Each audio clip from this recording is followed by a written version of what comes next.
Hello, good morning. कशा आहात सर्व? अपेक्षा करते मस्त आणि मजेतच असाल. आता 8:30 वगैरे वाजले असतील संध्याकाळचे, कारण क्लासवरून मी 8:15च्या दरम्यान आली. त्यानंतर काय मस्त पाणी वगैरे पिली, थोडा वेळ बसली आणि लगेच स्वयंपाकाला लागली. कारण अद्विक आणि त्याच्या बाबाला भूक लागलेली होती आणि मलाही. तर त्याच्यानंतर मग मस्त मेथीचं बेसन आणि पोळ्या बनवून घेतल्या आणि स्वयंपाक झाल्यानंतर लगेच थोडंफार जे सामान आहे ते आवरून घेतलं. या ज्या क्रॉकरीज आहे तर या तशाच बाहेर पडून होत्या. मग त्यालासुद्धा त्याच्या जागेवरती ठेवून दिले आणि मग आम्ही लगेच मस्त जेवण वगैरे करून घेतले.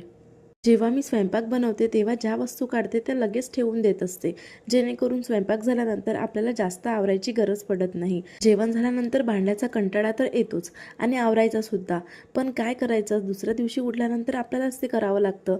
मग दुसऱ्या दिवशीचं काम जर हलकं करायचं असेल तर आधीच्या दिवशीच आपण भांडे वगैरे वॉश करून ठेवायचे. मी या बॉटलमध्ये असं एक सोल्युशन बनवून ठेवत असते, ज्याच्यामध्ये मी पाणी, थोडं विम लिक्विड आणि व्हिनेगर ॲड करते आणि त्याने रोज रात्री गॅसचा ओटा क्लीन करते, जेणेकरून काहीही कॉकरोच, माशा काहीच होत नाही. आणि बघा, असं जर छान स्वच्छ किचन सकाळी झोपेतून उठल्यानंतर आपल्याला दिसलं तर खरंच काम करायलाही उत्साह येतो. म्हणून मी माझं असं एक रुटीनच बनवून ठेवलेलं आहे.